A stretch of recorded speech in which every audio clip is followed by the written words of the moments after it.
Foi Ministro dos Negócios Estrangeiros, Ministro da Defesa, Vice-Primeiro-Ministro, Dr. Paulo Portas, muito obrigado por ter aceitado o nosso convite. Começava Boa tarde, Raquel. Boa tarde.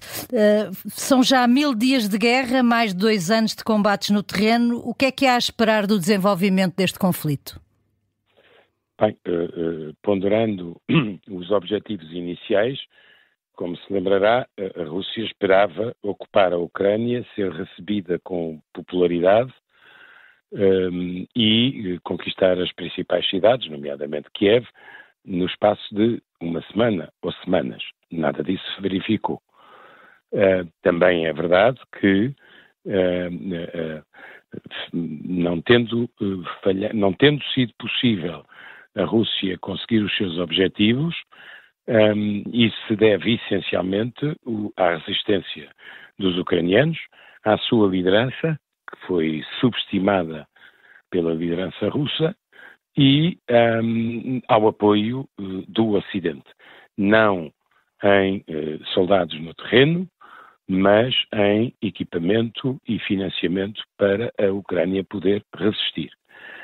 Depois, a guerra teve um outro momento, que foi uma contraofensiva que a Ucrânia tentou fazer, cujos resultados não foram significativos, talvez por infração de uma regra básica que é não se anuncia ao inimigo aquilo que se vai fazer, com meses de antecedência, porque isso deu à Rússia a possibilidade de construir defesas eficientes.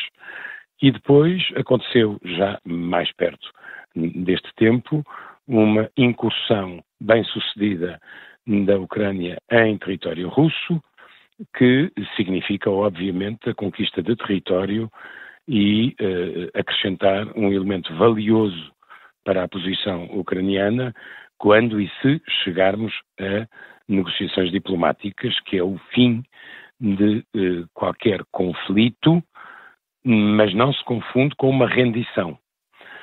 E, portanto, do ponto de vista operacional, a Rússia não conseguiu o que queria, embora tenha mais território do que aquele que obteve também pela coerção e pela força em 2014, território de um país soberano e internacionalmente reconhecido, estamos no século XXI, e a Ucrânia ainda não recuperou aquilo que precisa de recuperar para poder haver uma negociação equilibrada. Referiu aí esta resistência da Ucrânia e é certo que têm resistido. A pergunta é até quando é que isso será possível? Bem, até hoje resistiram, e a história da Ucrânia tem muita resistência, como sabe, e muita vontade de independência. E até agora, a verdade é que entre uma Rússia que é uma superpotência militar e a Ucrânia, que inicialmente teria, do ponto de vista do cálculo das operações militares, muito menos força, muito menos equipamento e muito menos capacidade, a verdade é que resistiu. E resistiu porque a causa está certa e é justa. Os russos talvez tenham dificuldade em compreender que se não foram recebidos como libertadores e se não foram aclamados é porque estão em terra que não é deles. Esse princípio não importa apenas para a Ucrânia. Se porventura, no século XXI, alguém decidir entregar a Vladimir Putin uma vitória política que não teve militarmente, Vladimir Putin nunca respeitou a fraqueza alheia e tomará isso como uma licença para invadir e continuar. Portanto, este assunto é muito sério e não é apenas da Rússia e da Ucrânia. Acresce, se me permite, um fator novo, que é um fator muito preocupante, que é dentro do eixo estratégico que a Rússia e a China tentam construir, até hoje sem qualquer prova de que a China dê fornecimentos diretos à Rússia. Não creio que tenha passado essa fronteira. Mas há um fator novo, que é a presença de milhares de soldados ou mercenários, assim talvez seja melhor chamá-los, da Coreia do Norte, que já é uma incipiente potência nuclear, no conflito entre a Ucrânia e a Rússia, do lado do invasor. E isso é muitíssimo preocupante e eu sempre achei que os Estados Unidos não deixariam que isso acontecesse sem reação. E do seu ponto de vista, é por causa disso que Biden deu agora autorização à Ucrânia para poder usar armamento, os mísseis em território russo? Vamos lá ver. A Inglaterra, o Reino Unido e a França já tinham feito isso mesmo, essa licença condicionada, e os Estados Unidos já o tinham feito uma vez, numa circunstância muito precisa, que foi um ataque muito violento que os russos tentaram a fazer a Kharkiv, que é a segunda cidade da Ucrânia.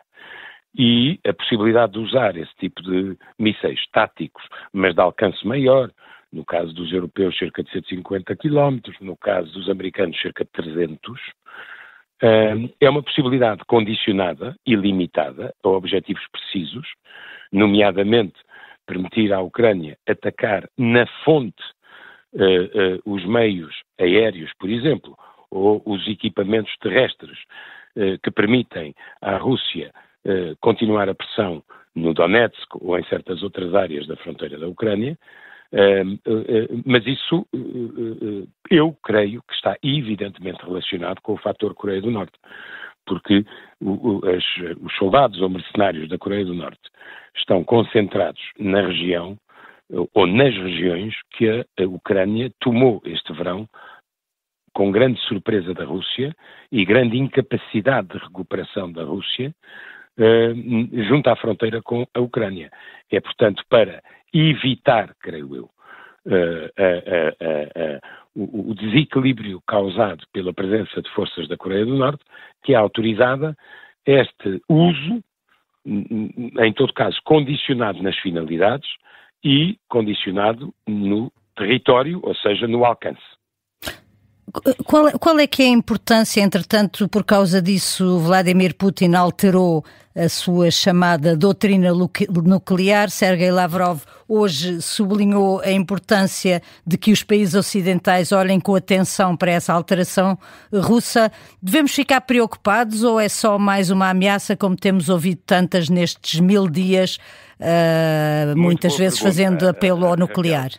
Quando aconteceu a adesão da Suécia e da Finlândia à NATO, foram usadas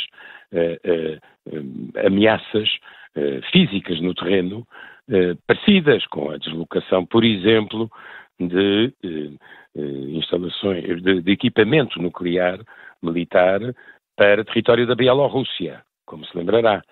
E Vladimir Putin já tinha feito em setembro a ameaça de que modificaria um dos elementos da doutrina nuclear russa. Eu, nessa matéria, tenho sempre um princípio. Até hoje, a dissuasão nuclear prevaleceu sempre sobre o conflito nuclear. Bastou ao mundo a experiência de Nagasaki e de Hiroshima para não repetir. Houve um quase episódio que poderia ter sido fatal durante a crise dos mísseis de Cuba, mas o sistema de dissuasão nuclear, ou seja, a NATO tem vários países, e em particular os Estados Unidos, mas não só, com armamento nuclear. O armamento nuclear não se fez para fazer a guerra, fez-se para evitar a guerra, porque o forte teme o forte e o forte não respeita o fraco. E foi essa a lógica que permitiu à NATO e que nós devemos à NATO durante mais de 70 anos de conseguir a paz na Guerra Fria e no que se lhe seguiu. E, portanto, eu acho que é muito mais. A Rússia sabe exatamente os termos em que os Estados Unidos autorizaram esta utilização que a Inglaterra e a França já tinham autorizado e é mais uma política de comunicação agressiva, atrevida, para causar alarme nos aliados ocidentais e em particular europeus, mas não creio que seja eficiente. E por causa dessa política agressiva, ontem uma série de países escandinavos distribuíram um panfleto pelas populações com instruções sobre como agir em tempo de guerra. Acha que esses panfletos deviam ser distribuídos aos restantes países europeus? Cada país tem a sua política nessa matéria, porque as geografias não são as mesmas. Não se esqueça que a Finlândia tem uma larguíssima fronteira com a Rússia E, sobretudo, a Finlândia sabe o que é uma guerra com a União Soviética. Que a União Soviética julgou que ganhava facilmente e o resultado foi, no mínimo, muito modesto. E os finlandeses nunca mais esqueceram essa experiência. A mesma coisa relativamente aos países nórdicos. Eles estão muito perto da Rússia. E há uma coisa que talvez em Portugal não se perceba completamente. Quem está perto da Rússia, quem já sentiu, desculpe a expressão, a pata da Rússia em cima, quem ficou privado de liberdade durante décadas e vidas inteiras por causa da União Soviética, sabe muito bem o que é a ameaça russa. E, portanto, eu não... primeiro, há uma certa tradição nos países nórdicos, mas não só, de fazer esse tipo de informação, mas é evidente que qualquer pessoa dotada de uma meridiana inteligência faz a si própria esta pergunta: mas se o Ocidente deixar Putin ganhar na Ucrânia, quem é que nos garante que ele fica pela Ucrânia? Ele não respeita a fraqueza. A única coisa que o contém é a força do adversário. Ele já fez 8 intervenções fora da Rússia ao longo de 25 anos no poder como primeiro-ministro ou como presidente. E fê-las sempre em antigas repúblicas soviéticas que hoje são países independentes. A Ucrânia é apenas a 8ª, embora seja a 2ª vez na Ucrânia. De modo que quem sente geograficamente a proximidade da ameaça, obviamente, sente mais intensamente a necessidade de fazer esse tipo de comunicação. Pensando no futuro, numa entrevista nos últimos dias, Durão Barroso disse que é impensável um acordo de paz em que a Ucrânia recupera a Crimeia. Como é que vê um entendimento justo que ponha fim a este conflito, mas que ao mesmo tempo seja realizável? A Crimeia data de 2014, não é? E é em si mesma mais complexa do ponto de vista histórico. Agora, o que está aqui em causa é a parcela de território na Crimeia, por um lado, no Donetsk, por outro,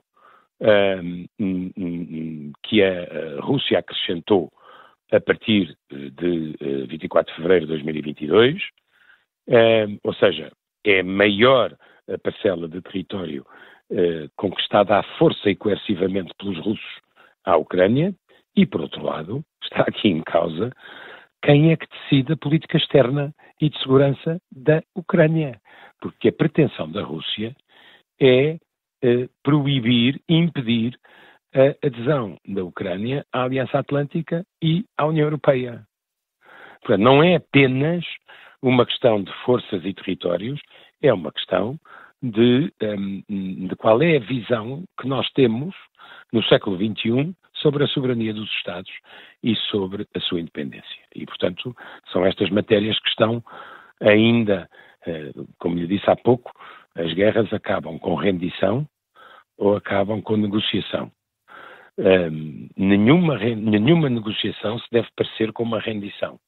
E, portanto, o que está em causa é não permitir à Rússia a percepção de que tem licença para invadir e condicionar. Em janeiro há um novo inquilino na Casa Branca. Teme que Donald Trump venha a impor à Ucrânia um acordo de paz que resulte numa redução acentuada do território ucraniano? A avaliar por declarações de campanha eleitoral, pela escola mais isolacionista a que o presidente eleito dos Estados Unidos pertence. A avaliar pela ideia, que eu acho desajustada historicamente, de que os Estados Unidos não precisam do mundo e que o mundo não precisa dos Estados Unidos. E a avaliar por algumas das escolhas feitas, já para a nova administração, esse risco não é de excluir. Mas é preciso ver o que é que efetivamente o novo Presidente dos Estados Unidos fará em matéria de política de segurança externa, de compromisso com a Aliança Atlântica. Isso é muito relevante porque a NATO foi essencial para a prevalência do Ocidente, para a liderança dos Estados Unidos e para a segurança da Europa. E, portanto, qualquer quebra na pertinência e na capacidade da NATO prejudica as três partes, não prejudica apenas uma. Dr. Paulo Portas, mesmo para terminar, tem sido dito muito, a propósito até da NATO, da necessidade dos países europeus reforçarem o seu investimento em defesa. Portugal é um dos países europeus que tem maiores fragilidades em matéria de defesa, não só em termos de recursos humanos, mas também em termos do estado do seu equipamento e do equipamento que tem. Isso preocupa a forma como nós estamos ou não preparados para responder a esse apelo? Raquel, o compromisso dos parceiros da NATO atingirem os 2% de investimento em segurança e defesa é um compromisso que vem de 2014, que foi feito junto de presidentes americanos tão diferentes como Obama, Trump e Biden. Há um facto ignorado na recente campanha eleitoral dos Estados Unidos, espantosamente ignorado, é que antes da guerra da Ucrânia havia 9 países da NATO que tinham 2% de investimento em segurança e defesa. No final deste ano haverá 23. Portugal não faz parte dos que já cumprem o compromisso, mas os compromissos são para cumprir. E, portanto, tendo nós a dimensão que temos, as possibilidades que temos, tem que se fazer o caminho para cumprir com as regras da aliança. Não se pode querer beneficiar da paz e achar que há paz sem defesa. E a defesa implica investimento. Investimento, obviamente, também cooperativo, porque a Europa, como diz o relatório Draghi, e muito bem, a Europa tem um mercado de defesa muito fragmentado. E tem que se preparar para ter a sua autonomia do ponto de vista de segurança e defesa. Eu tenho ouvido tanto o Primeiro-Ministro como o Ministro da Defesa dizerem que nós vamos fazer um caminho até 2029, creio que inclusive, para os 2%. E eu acho que isso é inevitável, porque senão fica demasiado óbvio que nós temos preguiça em cumprir. E isso não pode ser. Paulo Portas, muito obrigado pela disponibilidade para se juntar a nós nestes 1000 dias do conflito entre a Ucrânia e a Rússia no Direto ao Assunto da Rádio Observador.